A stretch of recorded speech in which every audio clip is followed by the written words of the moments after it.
ভালো লাগছে না। এটা দেখো একটা স্টোনের ওপর কঙ্কন।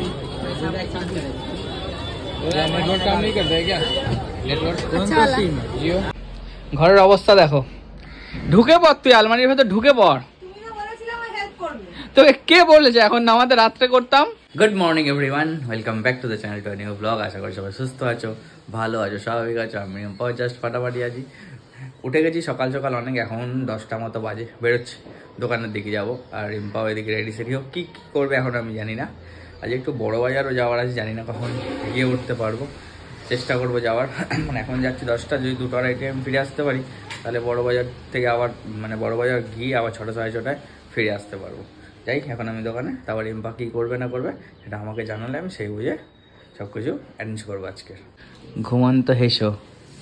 আমার আজ বড় বাজার যাওয়ার আছে দুটো জিনিসের জন্য। একটা হচ্ছে আমার একটা হাতের জিনিস কেনার আছে, সেটা কিনতে যাব রবিবারে পড়ার জন্য অ্যানিভার্সারিতে। একটা ব্ল্যাক কালারের ক্ল্যাচ কিনবো, ব্যাগ। বুঝতে পেরেছি। Good morning everyone. কুর্তি তো 10:30, ওই 10:25-এর মধ্যেই ও বেরিয়ে গেছে দোকানে, ওদের দোকানে। এখন ফুল টাইম মেনটেন করতে হচ্ছে। আর এখন বাজে ঘড়িতে 11:10। আমিও উঠলাম, ফ্রেশ হলাম, স্নান করব। তার আগেই যে গরম গরম চা নিয়ে একটু বারান্দায় এসে দাঁড়ালাম। চাটা খেয়ে একটু নিচে যাব, মামামের সাথে একটু আড্ডা মারবো, তারপরে স্নান করে পুজো করবো। আজ আবার মঙ্গলবার আছে। আর আজকে একটু দোকানটা লেট করে খুলবো, কারণ আমি আর কুর্তি যাবো একটু বড় বাজারে। আমার একটুখানি কয়েকটা টুকিটাকি রবিবারের অ্যানিভার্সারি উপলক্ষে কয়েকটা টুকিটাকি জিনিস কেনার আছে, ওইগুলোই আজকে একটু কিনতে যাব। আর এখন তো একটু হালকা অফ সিজন যাচ্ছে, অসুবিধা নেই। দোকান যদি একটু লেটেও খোলা হয় বা যদি নাও আজকে খোলা হয়, কোনো অসুবিধা হবে না, কারণ আমাদের এয়ারপোর্টের কাউন্টার তো খোলাই রয়েছে। যে কোনো একটা কাউন্টার একটা না একটা খোলা থাকবে। আর এখন একটু অফ সিজন বলে একটু এরকম গা ছাড়া দিয়ে ঘুরে বেড়াচ্ছি। আবার জানুয়ারি থেকে ফুল প্রেশারে চলে আসবো। ভদ্র বাচ্চা আমাদের, শার্ট, হাফ প্যান্ট, পায়ে মোজা। ও বাবা, বাবা, ও বাবা, এই তো তাকাও। ও বাবা, একটু তাকাও। তাকাবে না? তাকাবে না তো? তাকাবে না তো? এই তাকাবে না তো? এই যে মামাম দিল গরম গরম চা, আর এই যে ক্রিম কেক আর একটা বিস্কুটের প্যাকেট। এটা খেয়ে আজকের দিনটা শুরু হবে। অনেক কাজ আছে আজকে সারাদিনে। নিচে ছিলাম, মাম্মা মামি দিদিরা একটু গল্প করছিলাম, সোনা বাবার সাথে একটু খেলা করছিলাম। এই জাস্ট ওপরে এসে স্নান টান করলাম, বুঝতেই পারছো দেখে। এখন যাব ঠাকুর ঘরে। আজ মঙ্গলবার, আমার দাদার পুজো আছে, টাইম লাগবে পুজো করতে। এখন পুজো টুজো করে আসি, তারপরে কুর্তি এলে খেয়ে দিয়ে একেবারে বেরোবো, যাবো একটু বড় বাজার।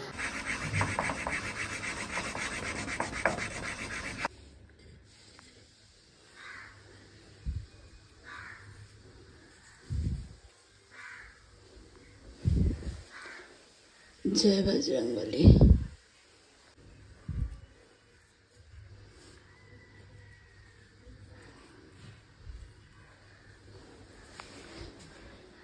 নমঃ ভগবতে বাসুদেবায় নমঃ। জয় জগন্নাথ।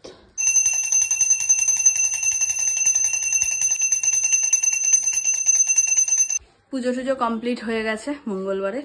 এবারে একটু বসবো। এখন একটু এই আলমারিটা নিয়ে বসবো, গোছাগুছি কমপ্লিট করব। শুধু একটু ঝুড়ি ভাজা দিয়ে শুকনো মুড়ি নিয়েছি, এটা খাবো আর কাজ করব। আলমারি ঠিক করতে করতে এই শাড়িটা পেয়েছি। এই শাড়িটা আমার দিদার শাড়ি। দিদা সবাইকে একটা করে শাড়ি দিয়ে গেছিল, তার মধ্যে আমাকে এই শাড়িটা দিয়েছিল। আর এই শাড়িটা ছিল দিদার সব থেকে প্রিয় শাড়ি। আর সরি, দিদার সব থেকে প্রিয় শাড়ি এই শাড়িটা এই কারণেই ছিল, দিদা এইটা পরে পুজো দিত, ঠিক আছে। আর বাড়িতে কোনো লক্ষ্মী পুজো, সরস্বতী পুজো, যে কোনো পুজো টুজো হতো বা যাই পুজো আচ্ছা হতো বা সব কিছুতে মাঙ্গলিক অনুষ্ঠানে দিদা এই শাড়িটাই পরতো। আর এই শাড়িটা দিদার সব থেকে ফেভারিট ছিল। আর দিদার সব থেকে প্রিয় ছিলাম আমি, কারণ দিদা আমাকে 1.5 মাস বয়স থেকে আমাকে নিজের হাতে মানুষ করে। কারণ আমি আর আমার দাদা টুইন্স ছিলাম, মা দুজনকে একসাথে রাখতে পারতো না। ওই জন্য আমার দিদা দাদু আমাকে 1.5 মাস বয়স থেকে দিদা দাদুর কাছে রেখে মানুষ করে। ওই জন্য দাদু দিদা হচ্ছে আমার মায়ের মা বাবা হচ্ছে আমার কাছে আমার প্রথম মা বাবা, তারপর আমার মা আমার বাবা, আমার নিজের মা বাবা। কিন্তু দিদা দাদু হচ্ছে আমার সবার প্রথম আমার মা বাবা, যাদেরকে আমি জন্মের পর থেকেই মা বাবা হিসাবেই চিনেছি বা শিখেছি, বড় হয়েছি। এই শাড়িটা না দেখে সরি একটু ইমোশনাল হয়ে গেছিলাম। দিদা দাদুর কথা উঠলে আমি একটু বেশি ইমোশনাল হয়ে যাই, কারণ ওই দুটো মানুষ আমার জীবন থেকে চলে যাওয়াটা যে আমার কাছে কত বড় লস সেটা আমি এখন বুঝতে পারি। যে সময়ে সেই মানুষগুলোর মানে চাইতো আমি বড় হই, আমি নিজের পায়ে দাঁড়াই, সব কিছু করি, যে টাইমটায় আমি নিজের পায়ে দাঁড়ালাম, আমি স্টেবল হলাম, তাদের জন্য সব কিছু করতে পারবো, তাদেরকে মানে ভালোভাবে রাখতে পারবো, দেখতে পারবো, সেই সময় সেই মানুষগুলো আমাকে ছেড়ে চলে গেল। এর থেকে আমার জীবনে সব থেকে বড় আফসোস হয়তো আর কিছু নেই। দেখো ঘরের অবস্থা দেখো, ঢুকে পড়, তুই আলমারির ভেতর ঢুকে পড়। তোকে কে বলেছে এখন নামাতে? রাত্রে করতাম। দেখো ঘরের অবস্থা দেখো, অনেকটাই বেলা হয়ে গেছে, এই জাস্ট বাড়ি ফিরলাম, ফিরে স্নান টান সারলাম, সেরে করবো হচ্ছে লাঞ্চ। কিন্তু ঘরের যা অবস্থা, ঘরে লাঞ্চ করা যাবে না, আজকে বারান্দায় বসেই খেতে হবে। কি দিনকাল, ঘরের এমন অবস্থা করে রেখেছে, বারান্দায় বসে ভাত খাচ্ছি আমরা। দেখো অবস্থা, না একদমই নয়। বারান্দায় তো আগে মানে কি বলে ডাইনিং টেবিলটা বারান্দাতেই ছিল, আমরা বারান্দাতেই বসেই খেতাম। কিন্তু কেন কেন কেন কেন তুলেছি আমি বলছি। কেন? ডাইনিং টেবিলটা অনেকটা বড় ছিল, ঠিক আছে, বারান্দাটা তো সরু, যেতে গিয়ে বারবার কোমরে পেটে ডাইনিং টেবিলের কোনায় কাঁচটাতে বাড়ি খেতাম, কালশিটে পড়ে গেছিল একবার আমার পেটে, ওই জন্য ডাইনিং টেবিলটা তুলে রাখা হয়েছে। আর আজকে মেনুতে ভাত, উচ্ছে আলুর তরকারি, পাতলা মাছের ঝোল আর চিংড়ি মাছের মালাইকারি। এদিকে বাইরে সন্ধে হয়ে গেছে, 5:30 মতো বাজে, আর এই জাস্ট বেরোচ্ছি। কার ঠান্ডা লাগছে কিনা আমি জানি না, আমার কিন্তু প্রচন্ড ঠান্ডা লাগছে, একদম মোটা জ্যাকেট চাপিয়ে নিয়েছি। কি হলো তোমার হয়েছে? ঘরের অবস্থা দেখো কি অবস্থা। রিম্পা এসে গোছাবে আর আমিও যতটা পারবো এসে হেল্প করবো। চলো বেরোনো যাক। গিয়ে বাইকটা প্রথমে ভাবছিলাম মেট্রো করে যাবো, তারপর ভাবলাম না বাইক নিয়েই যাই, বাইকটা রেখে হেঁটে হেঁটে ঘুরে জিনিসপত্রগুলো কিনে আবার চলে আসবো। আমি আর কুটি বেরোবো বলে জাস্ট নিচে নামলাম, আর ছাদেই একটা বিশাল সুন্দর গন্ধ বেরোচ্ছিল যে কার বাড়িতে রান্না হচ্ছে, কার বাড়িতে রান্না হচ্ছে, তারপর দিকে আমাদের বাড়িতেই রান্না হচ্ছে। কাকা এখানে নতুন আলুর আলুর দম করছে, কালারখানা এসছে দেখো জাস্ট, এই যে নতুন আলুর আলুর দম, কাকার হাতে রান্না সেই গরম জল। হ্যাঁ এখানে গরম জল বসিয়ে রেখেছে, কালারটা দারুণ এসছে কাকা, হেভি গন্ধে বেরিয়েছে, হেভি গন্ধে বেরিয়েছে। স্যার বেরিয়েছেন, তেল আছে তো? হ্যাঁ কালকেই তো বললাম। ও হ্যাঁ, এখানে রিনা আমার সন্ধে দিচ্ছে। কি আজ কেমন ঠান্ডা লাগছে? মোটা জ্যাকেট পরে নিয়েছি, হাত তুলে দিয়ে ঠান্ডা লাগছে না, কাঁপিয়ে দিচ্ছে। আমিও আজ উলের জ্যাকেট পরে মানে সোয়েটার পরে বেরিয়েছি, ঠান্ডা লাগছে না খুব একটা। আমরা এখন যাচ্ছি হচ্ছে বড় বাজার। বড় বাজার বাইকে যাওয়া মানে সেই জ্যাম ঠেলতে ঠেলতে যেতে হয়, আর ওই গিয়ে পার্কিংটাই হচ্ছে সব থেকে বড় টেনশন। হ্যাঁ, আর আজকে আমি একটু একটা টুকটাক অ্যানিভার্সারির জন্য কিছু একটা শপিং করতে যাচ্ছি, তাই তো? কদিন বাকি? আর 4 দিন বাকি। আজ মঙ্গলবার হয়ে গেল, বুধ বৃহস্পতি শুক্র শনি, রোববার অকেশন আমাদের। কত কাছের মানুষটা আসবে বলো। সিগনালে দাঁড়িয়ে পড়েছি আমরা, এটা থেকে আর বাঁচতে পারলাম না, কয়েকটা সিগনাল পেরিয়ে এসেছি, দাঁড়াতে হয়নি আমাদের, কিন্তু এটাতে দাঁড়াতে হলো। টাকায় আমরা অলরেডি ঢুকে গেছি, বাট এখনো অফিস টাইমটা হয়নি প্রপারলি বলে, মানে 6টা বাজেনি বলে এখনো জ্যামটা নেই, তাই না কুট্টি? তার থেকেও বড় কথা মার্কেটের সব মার্কেটের অবস্থা এতটাই খারাপ, ফাঁকা। বড় বাজারের দিকেও নাকি ফাঁকা। হ্যাঁ বাজারের হাল খুব খারাপ। বড় বাজারে আবার জ্যাম পাবো না, ঠিক পেয়েছি। এই যে এখানে পার্কিং করে দিয়েছি আমরা গাড়ি, এইবার এই রাস্তা ধরে পুরো এখন হেঁটে সত্যনারায়ণ পার্কের ওদিকে যাব। কি ভিড়, কুর্তি বলছিল ভিড় নেই, যথেষ্ট ভিড় আছে সত্যি। বড় বাজারে নাকি ভিড় থাকবে না। দুধ, এইসব দুধ বিক্রি হয়, মানে রাস্তা থেকে যেতে পারছি না, এত মনে হচ্ছে ধাক্কা খেয়ে যাবো। বাপরে বাপ,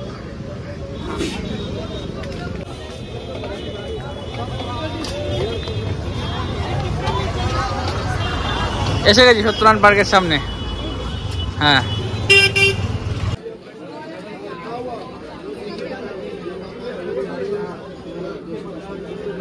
এলাম তো ঠিক আছে, কিন্তু রিম্পা যে জিনিস খুঁজছে সেই জিনিস কোথাও পাচ্ছি না, তবুও দেখছে অন্য কিছু নেবে। এটা ভালো লাগছে না, এটা দেখো একটা স্টোনের ওপর কঙ্কন। नेटवर्क काम नहीं करता है क्या? नेटवर्क कौन सा सिम? जियो का लंबा मेल काम অ্যাট লাস্ট পাওয়া গেল ওই মোটা চুড়িটা, যেটা ফার্স্টে দেখাচ্ছিলাম একটু আগে, কঙ্কনটা, ওটা কেনা হয়নি, অন্য দুটো কিনেছে, সেটা বাড়ি গিয়ে তোমায় দেখিয়ে দেবে রিম্পা। সত্যি বলতে এত বছর বড় বাজার আসছি, কিন্তু এখনো সব কিছু গোলমেলে লাগে, কিছুই খুঁজে পাই না। উড়িয়ে দিচ্ছিল এক্ষুনি। কাজ আমাদের কমপ্লিট, এখন আবার যাচ্ছি আমরা পার্কিং এর দিকে, তাই তো? বাবার দর্শন করতে গেছে।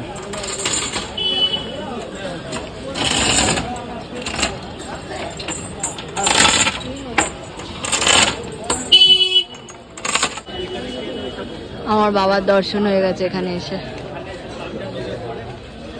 জয় জগন্নাথ, জয় জগন্নাথ, জয় জগন্নাথ। বড়বাজারে তো ডিম্পার কেনাকাটা ছিল, আমারও কিছু কাজ ছিল দোকানে, সেগুলো সারলাম।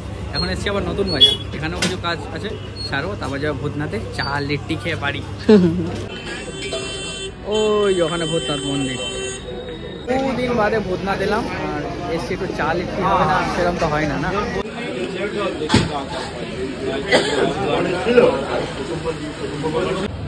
ভিড় দেখো,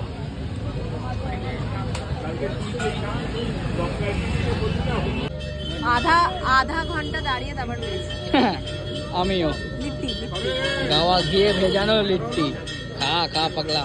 ভিডিও তো বানতা है। নেক্সট প্লেট এসছে, নেক্সট প্লেট, নেক্সট প্লেট। আমি না আমি চা। আমি 10টা। Good, very good. ছাতু বলে কাজে, ছাতু খুব পছন্দের তো। হ্যাঁ, খেতেও ভালো। যারা কলকাতা আসবে এখানে এসে লিট্টি ঘাটে এসে এই যে লিট্টি খাবে। অনেক যুদ্ধ করার পর এলাম চা। টিভি টিভি কেসারওয়ালা চায়। আমি চা খাবো না, পেট ভরা। তোমার থেকে এক সিপ নেবো, খাও আগে। আমি কেসার ফেসার খাবো না। 9:15 আর এই জাস্ট রিম্পা খেয়ে দিয়ে বাড়ি ঢুকলো। তুই তো খাসনি রে, তুই তো খাসনি। ঘরটা দেখো, ঘর না খাটাল, ঘর না খাটাল, অনেক ঘাটালে থাকি। দেখো কি করে সব বেঁচে দেবো, শাড়িগুলো সব বেঁচে দেবো। শাড়ি কিচ্ছু নেই, তুলে দিয়েছি। দান করে দিই, এইগুলো আমি মানে দিয়ে দেবো লোককে, তাই হ্যাঁ ডোনেটের জন্য বার করে রেখেছি। ঘড়ির সময় এখন 10টা বাজবে করছে, আর এদিকে আমরা বসেছি এখন। কিরে এই যে পুরো লিস্ট আমার অ্যানিভার্সারির, হ্যাঁ নেমন্তন্ন করা চলছে। 76 জন হয়ে গেছে। বাপরে বাপ। হ্যাঁ, আমাদের দুটো স্লট দিয়েছিল, বুঝলে তো? একটা দিয়েছিল 6:30 থেকে 8:30, একটা দিয়েছিল 8টা থেকে 11:30। বাট 6:30 থেকে 8:30টা তো আমাদের কমপ্লিট হবে না, ওই জন্য 8টা স্লটটাই নেওয়া হয়েছে। 8টা থেকে, হ্যাঁ 8টা থেকে 11:30 অব্দি টাইম, তোমার যখন ইচ্ছা তোমরা চলে আসবে, ঠিক আছে? এটা ওই টাইমটা আমি বলে দিলাম, ওই টাইমের থেকে শুরু, এবার যখন ইচ্ছা আসো, কোনো অসুবিধা নেই, ঠিক আছে? আমি শাড়ি পরছি। হ্যাঁ শাড়ি পরবো। নেমন্তন্ন করা সব কমপ্লিট, সবাইকে বলা হয়ে গেছে। এবার আমি যাচ্ছি আবার দোকানে, দোকান বন্ধ করে বাড়ি ফিরবো আবার 11:30, 12টা, 12:30টাও হতে পারে। রিম্পা কি করবে ততক্ষণ? এই জঞ্জাল ঠিক করবে গো, প্লিজ তুমি গুছিয়ে গুছিয়ে রাখো, আমি এসে তোমায় হেল্প করবো, ঠিক আছে? চলো টাটা। আমাদের এতজন লোকের নেমন্তন্ন 10 মিনিটে হয়ে গেল। ফোনের জন্য ফোন থাকলে সব হয়। আমরা আগের বছর অ্যানিভার্সারির সময় একটা ওই অনলাইন কার্ড ছাপিয়েছিলাম, মনে আছে? বানিয়েছিলাম, সবাইকে পাঠাচ্ছিলাম। এবার আর করা হয়নি। ঠিক আছে, মানুষকে বলে দিয়েছি, মানুষের সাথে মানুষের মনের টান আছে, সবাই ঠিক আসবে, ঠিক আছে? চলো টাটা, আমি এলাম। আবার গেছে কুট্টির স্কুটিটা খারাপ হয়ে, স্টার্ট হচ্ছে না। ওই দেখো হেঁটে হেঁটে যাচ্ছে বেচারা, ওই যে। টাটা। কি এক হয়েছে এই স্কুটিটার কে জানে। হ্যাঁ অনেকদিন বয়সও হয়ে গেছে, স্কুটিটা মনে হচ্ছে চেঞ্জ করার টাইম হয়ে এসছে। এবার দোকানেরও এত মালপত্র আসে, স্কুটি ঠিক না থাকলে না অসুবিধা, মানে ওদের দোকানের মালপত্র থাকে, আমাদের কুরিয়ারের মাল অনেক সময় বাড়িতে নিয়ে আসতে হয়, সকালবেলা বাড়ির থেকে পিক আপ করে কুরিয়ারের লোক, ওই জন্য স্কুটি যদি ঠিক না থাকে না অসুবিধা হয়ে যায়, যতই বাইক থাকুক। আর বারবারই স্কুটি খারাপ হচ্ছে, দিতে হচ্ছে, কতগুলো টাকা করে নষ্ট হচ্ছে। আজকেও এতক্ষণ ধরে প্রায় 15 মিনিট ধরে স্কুটিটাকে স্টার্ট দেওয়ার চেষ্টা করলো, কিছুতে স্টার্ট হলো না। এখন হেঁটে হেঁটে দোকান গেল। তখন তো 10টার সময় দোকানে গেলাম, ফিরেছি অনেকটাই লেটে। বাড়ি ফিরতে ফিরতে বেজে গেছে তোমার 12টা 15 মতো। যে সমস্ত কাজগুলো ছিল সেগুলো সারলাম, এই জাস্ট ফ্রেশ হলাম। এখন অনেকটা রাত্রি হয়ে গেছে, এবার ডিনার করব। ডিনারে ছিল রুটি, আলুর দম, আর আলুর দম কাকা বানিয়েছিল, আর বৌদি বানিয়েছিল হচ্ছে চিলি পনির। ওই দিয়ে রুটি পুরো সাবার করে দিলাম। প্রথমে খাবো না ভাবছিলাম, তারপর মানে খাওয়া স্টার্ট করার পর থেকে একদম কন্টিনিউ খেয়ে নিয়েছি, রিম্পার থেকেও হাফ রুটি খেয়ে নিয়েছি, রিম্পা খাচ্ছিল না। তা অনেকটা রাত হয়ে গেছে, ঘুমাতে হবে, আবার কালকে সকাল সকাল ওঠা আছে। তাহলে আজকের মতো ব্লগটা এই অবধি রাখছি। যদি কিছু ভালো লাগে থাকে please like comment share and to subscribe. আর যারা ফেসবুক পেজ থেকে দেখছো পারলে গিয়ে পেজটা ফলো করে আসো। আর তোমাদের ভালোবাসা আশীর্বাদে আজকে আমাদের লুক মাই লাইফস্টাইল ফ্যামিলি ইউটিউবের 86,000 ফ্যামিলি মেম্বার ক্রস করলো। তোমাদেরকে অনেক অনেক অনেক ধন্যবাদ। আর আজকে তো মঙ্গলবার হয়ে গেল, বুধ বৃহস্পতি শুক্র শনি, রোববার আমাদের অ্যানিভার্সারি অকেশন, যেটা হচ্ছে তোমার বাগুইহাটি অ্যাবসলিউট বারবিকিউতে। তার জন্য খুব প্রিপেয়ার হতে হবে 2-3 দিন। আর সবাইকে নিমন্ত্রণ করা হয়ে গেছে, সবাই আসবে, আনন্দ হবে। চলো টাটা, গুড নাইট, ভালো থেকো সবাই, সুস্থ থেকো সবাই।